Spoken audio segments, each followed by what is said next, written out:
श्री शिवाय नमस्तुभ्यं। अथ त्रयस्त्रिंशोऽध्यायः। अध्याय 33। गणों सहित वीरभद्र और महाकाली का दक्ष यज्ञ विध्वंस के लिए प्रस्थान। ब्रह्मा जी बोले, हे नारद, महेश्वर के कहे गए इस वचन को आदरपूर्वक सुनकर वीरभद्र बहुत संतुष्ट हुए। उन्होंने महेश्वर को प्रणाम किया। तत्पश्चात त्रिशूलधारी उन देवाधिदेव की आज्ञा को शिरोधार्य करके वीरभद्र वहां से शीघ्र ही दक्ष के यज्ञ की ओर चल पड़े।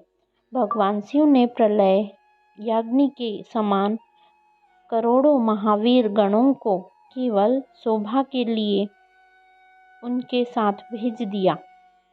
वे बलशाली तथा वीर गण वीरभद्र के आगे और पीछे भी चल रहे थे। कौतूहल करते हुए वीरभद्र सहित जो लाखों गण थे, वे काल के भी काल, शिव के पार्षद थे। वे सब रुद्र के ही समान थे। महात्मा वीरभद्र शिव के समान ही वेशभूषा धारण करके रथ पर बैठकर उन गणों के साथ चल पड़े। उनकी 1000 भुजाएं थीं। उनके शरीर में नागराज लिपटे हुए थे। वे प्रबल और भयंकर दिखाई पड़ रहे थे। उनका रथ 8 लाख हाथ विस्तार वाला था। उनमें 10,000 सिंह जुटे हुए थे, जो प्रयत्नपूर्वक रथ को खींच रहे थे।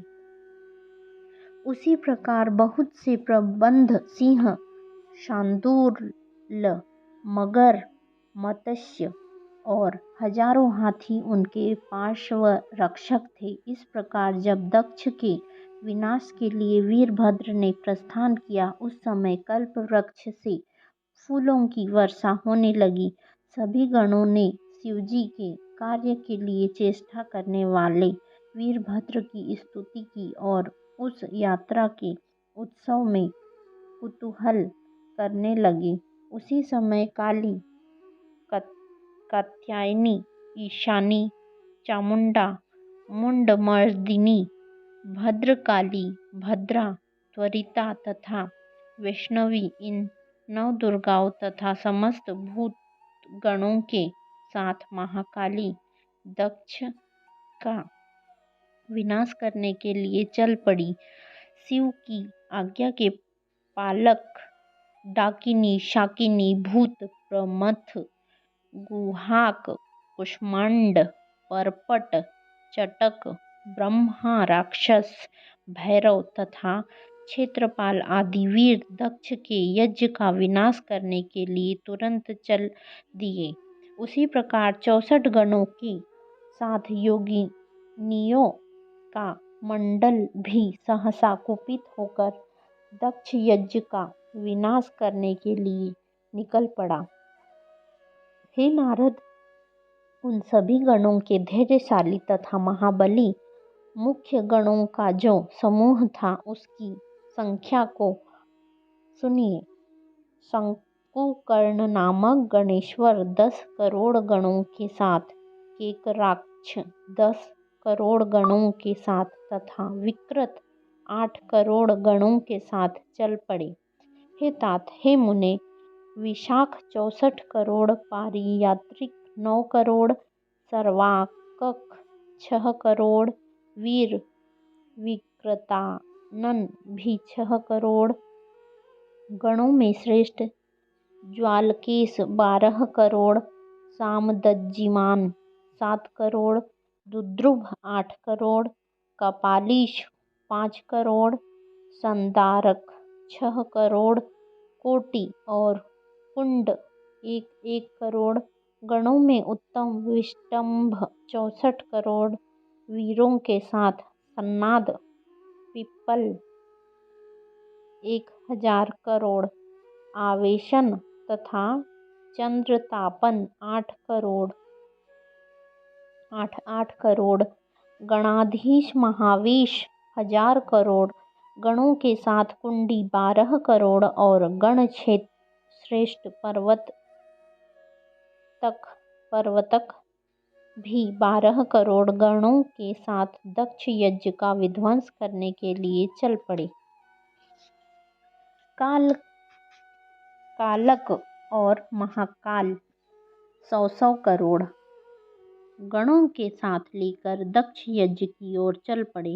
हे तात, अग्निकृत 100 करोड़, अग्निमुख 1 करोड़, आदित्य मूर्धा तथा धनावह 1-1 करोड़, सन्नाह 100 करोड़, गण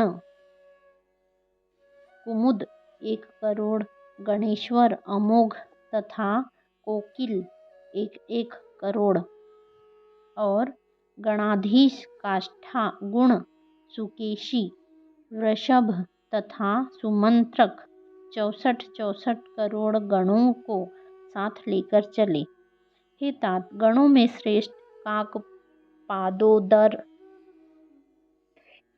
काकपादोदर 60 करोड़, गण श्रेष्ठ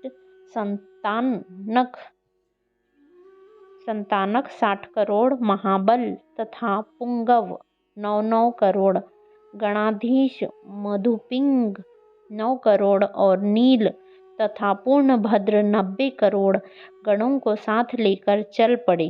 गणराज चतुर्वस्त्र 100 करोड़ गणों को साथ लेकर चला।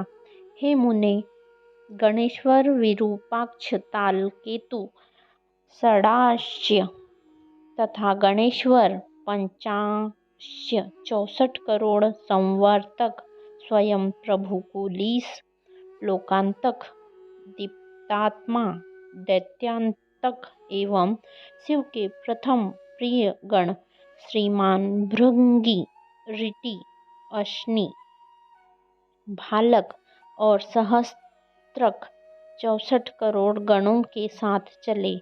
महावीर तथा वीरेश्वर वीरभद्र भी शिवजी की आज्ञा से 20 सैकड़ों तथा हजारों करोड़ों गणों से घिरे हुए वहां पहुँचे। वीरभद्र 1000 करोड़ भूतों तथा 3 करोड़ रोमजनित स्वग गणों के साथ शीघ्र ही वहां पहुँच गए। उस समय भैरियों की गंभीर ध्वनि होने लगी, शंख बजने लगे, जटाहर मुखों तथा श्रृंगों से अनेक प्रकार के शब्द होने लगे। उस महोत्सव में चित्त को आकर्षित एवं सुखानुभूति उत्पन्न करने वाले बाजों की शब्द चारों ओर व्याप्त हो गए। हे महामुने, सेना सहित महाबली वीरभद्र की उस यात्रा में अनेक प्रकार के सुखदायक शकुन